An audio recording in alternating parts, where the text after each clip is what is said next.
Out some solar panels.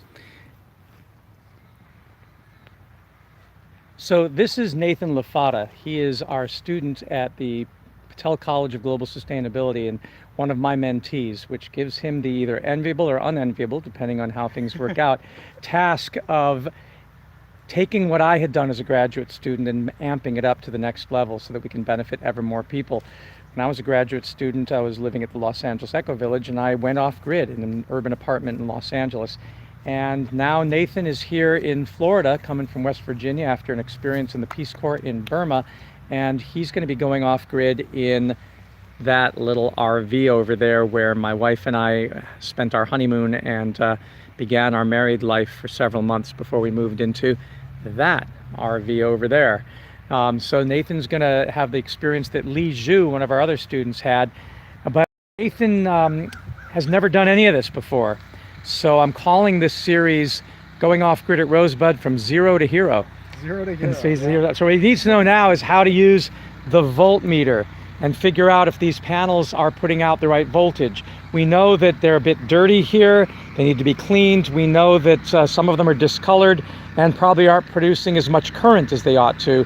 But at least if the voltages are good, we know they'll charge a battery, and we'll do all this while TR is moving the tractor. But I think we have to move these out of the way, Nathan, because he's got to drive the tractor through. I think, well, let's see, no, maybe he's going around the other side. I think he is going around the other side. Okay, so very quickly while he's driving over there, Nathan, you are going to take your voltmeter and you're going to set it to volts DC. Volt DC. Sir, that's what it's on right now, right? Yep, Input function, so you make sure it's on not AC but DC. Mm-hmm. Okay, and then test the wires by putting the metal probe on the metal of the wires. And you can't tell on this panel what's positive and what's negative because they are not colored right. We think the black is negative and the white is positive, but sometimes white is neutral, so it's hard to know. But your voltmeter is going to tell you. It seems like it's putting out. No, you got to put both of them on, one on the other. See, he really is going from zero to hero. Yeah. He's never done it. So right now we're getting 17.25. We've really got it plugged in there pretty tightly. It could be because the cloud, there's a big cloud over the sun right now. So there you go. So 17.24 in a cloudy weather. We're gonna have to come back and test that. How do you know that the polarity is right, that one was positive and one's negative? You do it by flipping the leads. So if you see a negative sign when the leads are flipped, then it's the wrong polarity. Notice it now says negative 17.25. That means that this, that has your negative lead on it, or probe, is of course the positive. Otherwise, it would not show a negative sign. Now flip them around again.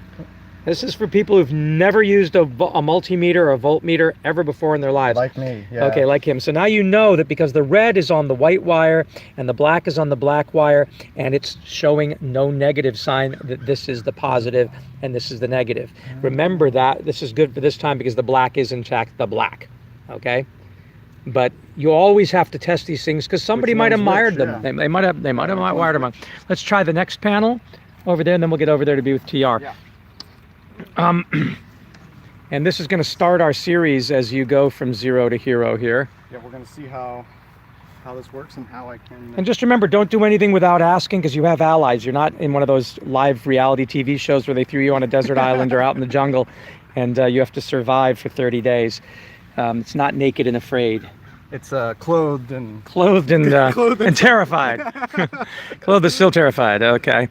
So let's test that out. The sun is coming out, so it should... You'll notice that the voltage doesn't drop completely to zero when it goes behind a cloud. It just drops a bit. But you should get around 18 or 19 volts. Let me move that forward there. I think this is negative, is what I'm seeing. Yep, you got it negative. So it's this backwards. So it means that one of these is positive and one of these negative. It looks like this is the one that's positive, probably indicated by that little yellow band that I put on there. But we're going to have to label it with the colored tape that we bought yesterday. Oh, this is still negative. That don't make no sense. Is it touching? That's weird. They're both negative. Okay, hold on to this for a Yep. second. I've never seen anything like that in my life. It's not like a push me, pull you, or one of those things.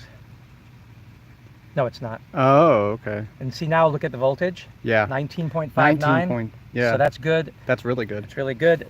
That panel's the best, and these are 20-year-old panels. But let me try this one again in full sun, and then we'll get out there to TR. Yep. We got to test them all. Yeah, 19. Look at it, 19.93. So their voltage performance is good, and we'll have to do the other two. But now that TR has come, let's switch this thing off. Yep. And let's go see what's going on in terms of the septic alternative. Here's our battery bank box there. We'll get into that in the next video.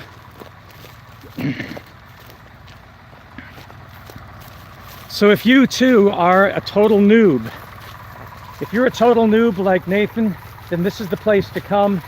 You might want to subscribe, hit that subscribe button, give us a thumbs up, and then you'll get notified when we're doing more live streams as Nathan attempts to move into that RV there. And here's the marvelous TR, or Tom Randall. The toggle switch. This or this? This. Little switch down low.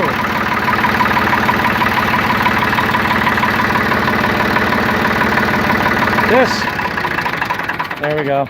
He was talking about that switch there for those of you who want to know. So we're live broadcasting. Is that okay with you, TR?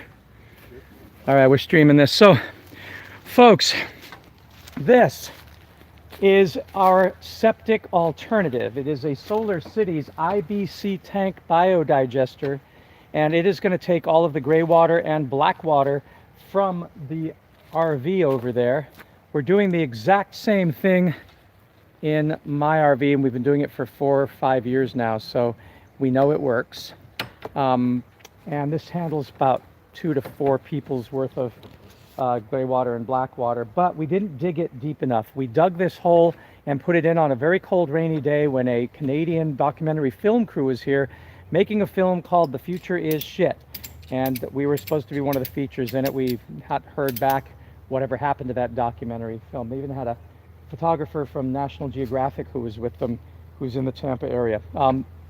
So anyway, we're making our own documentary, and we'll hope that that one eventually will be finished and come out, and that we can help influence the world, knowing that sewage systems with municipal connections are not the answer, at least as far as we're concerned here in Florida, because these massive wastewater treatment plants cost the taxpayer millions and millions of dollars, and they are always under capacity because of population growth, and we end up getting these sewer overruns when there's a huge rainstorm or when a new subdivision is built, and then we have these spillovers into Tampa Bay, which kill fish, which increase the over-nutrient or eutrophication load on the water, and lead to red tide, especially with the phosphate mines of Mosaic and that Pliny Point spill that was catastrophic.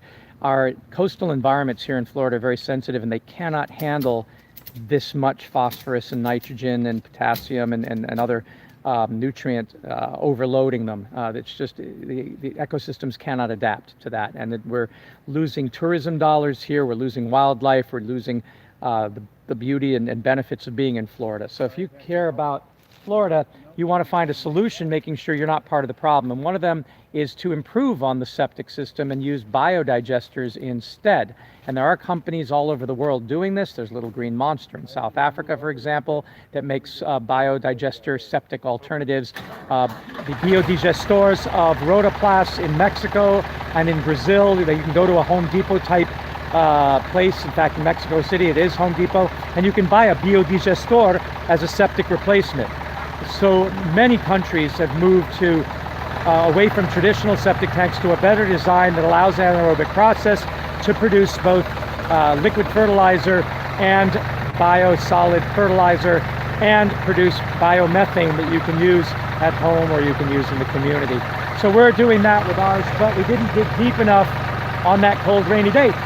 So we got to take the IBC tank out, and that's good. Maybe we won't break the insulation, hopefully, coming out. And then we'll dig deeper and then put it in, because we need gravity flow for this to go in. So, yeah, as usual, genius is making it work. and let's see how this all comes together.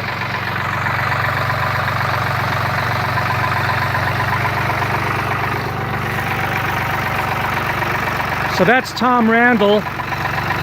He is one of the keystone species in this habitat, the sort of keystone of our Rosebud Continuum Eco Science Center.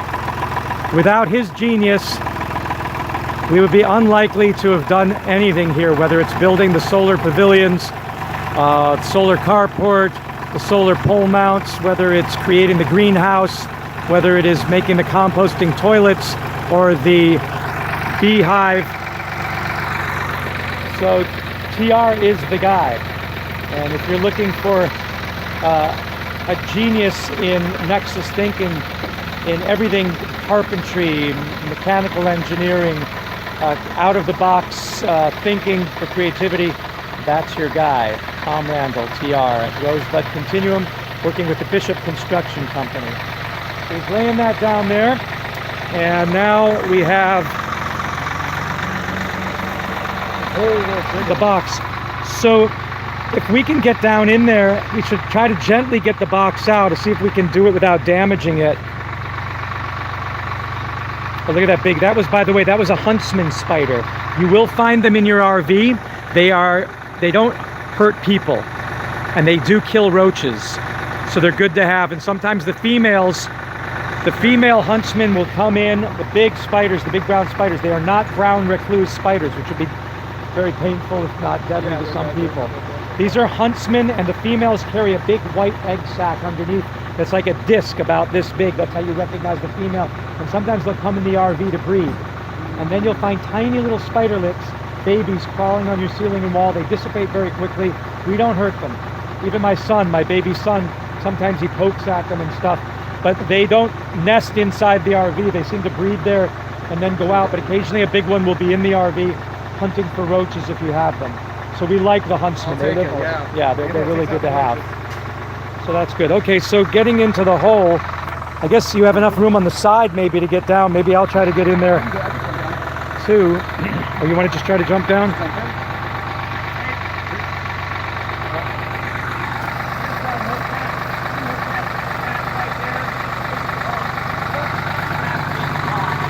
The strap is caught?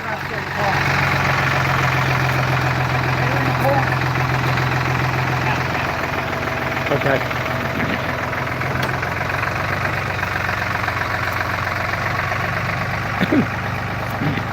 So is it worth just keeping this here? How long are you around today? Do you have anything else that you're doing, or were you going to be out of here? I'm going to be out of here. Okay. So we could put it back in tomorrow. Yeah. Are you around tomorrow? I'll be here tomorrow. I'll make sure I am. Okay. I don't know what my schedule is, but yes, I'll be here tomorrow. Okay. I saw that you had put some boards in the aquaponics area, and so this is the TR that I've been extolling the virtues of, ladies and gentlemen, right here, Tom Randall. And so, as I was saying, whether it's the bee house or it is the composting toilets, which is a really cool design, or whether it's the greenhouse, or whether it's the stuff we're doing in the RV, the Native American village, the shelters, the structures, the solar pavilions, the wonderful shelter for the recycling center, all that's is all TR's genius. So you're going to see a lot more of him on this show. This is a show we're going to be calling Going Off Grid at Rosebud from Zero to Hero. Awesome. And it's going to focus a lot on this fella here who knows nothing. Well, he will when it's over. That's the idea. All right. So will I. Maybe I'll learn something too. We all will. Yeah. We'll all learn. Okay, thank you, TR. You're welcome. Okay, so... Thank you, everybody. So we're going to go ahead and pull the... It looks like you did a great job. The insulation is not busted, so we won't have to worry about that. We just got to dig this thing deep enough. And I think really we should go... First, we should measure how high this slope is, compensate for that, and then go an extra 6 inches to 8 inches. Down? So we got to get down to level, because this is where the RV is going to sit. Right. But because that tank on the back of the RV is so low, we've got to have it's not like mine where it's up above and then it'll travel down the hose. You can see this tank is even lower than the RV chassis. I mean, look at it here. like the bottom of the tank is like right there. Mm-hmm. There it is. That's that white tank under there. So we're resting at about where this level is here. The drop is okay, but if it, let's say it was at ground level, it's going to flop on the ground. The hose is going to come out of that bayonet thing. It's going to flop on the ground, and then it's going to have to go up to the, so the digester has to have a good 6 to 8 inches of water column so that it forces the material down and back up. So we've got to go probably to ground level and then down, I would say 8 inches. Okay. Otherwise, we just won't get the drop, right? And what Todd was saying is that, yeah, he could go and pull it by hand up, you know, sort of it goes down the bow of the snake, and then you lift it up and pour it in, and that's just a pain. Yeah, no, that's not what your goal is. No.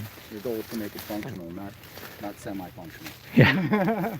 And it's like they say in permaculture, permaculture is all about upfront investment. So you work your butt off to get the system in place, and then you have life of Riley afterwards if it's all working. Right, that's what you want. Yeah, and we did it bass backwards, as they say. But it was a rainy, cold day. What could we do? I remember that. Yeah. Right. So we're gonna try to compensate for that. And of course, if you're out in Burma, where Nathan was doing his Peace Corps, or those of you in the program in the Coverdale Fellowship who did your Peace Corps experience and had to return from COVID, when you're out in an area that's heavily impacted by poverty, you don't have the luxury of a TR and a tractor. So this would all be hand labor, which we started yesterday. And then Marianne said, well, we could ask TR.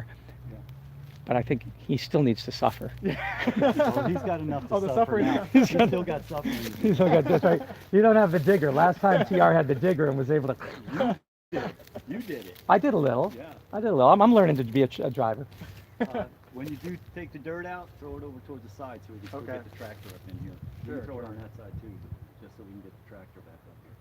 So leave this pile as it is, Yeah, yeah, that's fine. but move it out to that side. When you take it out, one side or the other, so I can still move the tractor in and out later. Do I want to leave this structure, this frame right here, and dig down, or no? I'm take it out, and I don't know. There's the risk that it could crumble unless we're very careful going in there. If you get in and start digging with it in place, the only thing is that then it'll ride high on the tank, whereas it's supposed to surround the tank. Or what happens is that the ground sucks heat out of a tank, and biodigesters need to run at body temperature optimally because they turn a reptile, which is the dragon or biodigester, into a mammal. If it's a see, it's anaerobic, so it's really more like a dragon, a reptile, a dinosaur, a great white shark. These are not producing their own heat, these microbes, because they're anaerobic. The reason you respire, the reason you consume oxygen is because you have an ATP ADP respiration cycle you learned about in high school that creates 38 ATP molecules versus 2 for anaerobic. When you ferment, when you're making booze, yeast do anaerobic fermentation. It's a slow process, and because it's so slow, the energy is contained in the alcohol because they can't finish the process. interesting. If it was aerobic in your digesting, then what happens is that the microbes fully break it down into carbon dioxide and water, and all the energy's gone. So you want ethanol, so you do it without air. You want biogas, methane, so you do it without air. Otherwise, if you do aerobic composting, all the food waste gets turned into carbon dioxide and water, and you have no energy to store. But anaerobic is cold, and microbes are sluggish when they're cold. Everything's sluggish in the cold. Things just sort of hibernate and shut down. So the insulation is supposed to make it so that the heat that we add when you use a hot shower stays in the tank and keeps it warm and doesn't radiate out to the cold earth. Because this earth here is going to be somewhere around 70 degrees, Yeah, 74 right? or something. 74 all year round. That's why I have built that air cooling system, which drops me 4 to 5 degrees on the hottest days, because the ground is always cooler. But it's not good for biodigesters.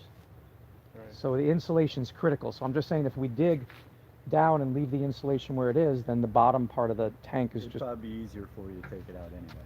Is it? Because, you know, you could jump in there, but then how are you going to get out? Yeah, without crumbling it. Yeah. Yeah. Every carpenter's rule is measure twice, Got one. cut once. So before you jump in the fire, Measure. Measure. Figure out what you want to do. Okay. Yeah. So he's right. But that said, we probably will need you to get in to help lift it. But I think we got to dig around it first. Yeah, I think this little area and over here, it's not as, yeah, we got. And I'll tell you what, if you're going to want to measure your how much you take out, that pipe right there is probably not going to move up and down at all. That PVC. So you Yes. can measure from that down to where you're at, Oh, that's a good idea. and then you'll know how much you're taking out. Can I measure from there, add 8 inches, and Right. should I just do 9 or 10 for good measure? I'd go a foot. Yeah, go a foot. I think a foot sounds. It's just more digging. Yeah, It's fine. but it's safe. It's better than putting it in and taking it out again. Yeah, agreed. And it Yep. gives it more downhill. You know. Hot on the left, cold on the right. Oh, and there's a beautiful big huntsman. There's that huntsman. I guess she's got probably her family's down there somewhere. Ain't she beautiful? Look at that. Look at that big spider. That's a little one. Oh. I have seen those things 4 inches from side to side, man. Wow. 4 inches? Yeah, I mean this big, literally. Wow. What? On the wall of somebody's house one time. I've this seen some big ones, too. I'm like, are you kidding me? I need it out of that house. Just because the fear It factor. was looking at me like, you know, I'm Lunch. already skinny enough. Yeah. There's a big black beetle in there, cool black beetle in there as well. Moving around. Neat wildlife. All right, I'm gonna leave All you right. guys to this. Thank you.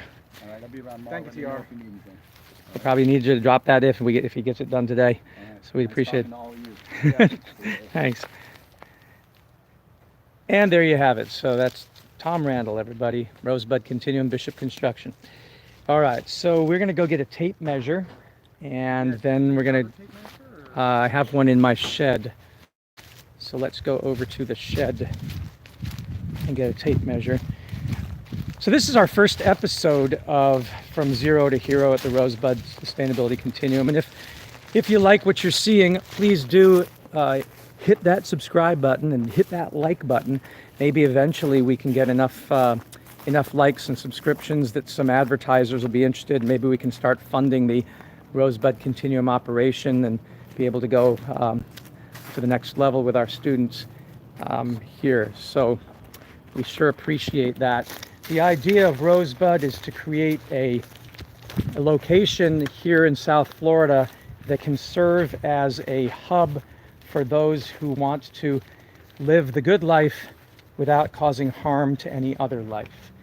And we are not about deprivation. The only deprivation that Nathan may suffer is to understand deeper what the challenges are without relying on a sort of push-button society for everything. But then the goal is to get back to a push-button society, but one where you don't push any bad buttons, if that's the way to put it.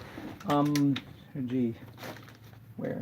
I think an animal died Every in here. button you push promotes life. Yes, that's a great way to put it. So every button you push promotes life. Something died. I can smell like a dead rat or mouse in here, a dead frog, right? Something's bad in here. I don't see my. I saw a tape measure over there the other day. I don't know if that was yours or not. That would TRs. maybe TRs. Let me just see over here. Do we have a tape measure anywhere that is handy? I think I have one in the RV. I You can go wanna- check over there just in case and see if it's You open. can. All right, I'll go and look in my RV. But I'll tell you what we're going to do, folks. We are going to save battery, and we're going to stop taping for now. And then once we get back in the process, we will start broadcasting live again and try to take you through as Nathan learns how to do solar electricity, how to work with biodigestion for food waste and toilet waste, how to work with aquaponics and hydroponics to produce food, agroforestry, food forest, and a whole lot more. But those are some of the features and highlights that we'll have. Thanks, and see you next episode.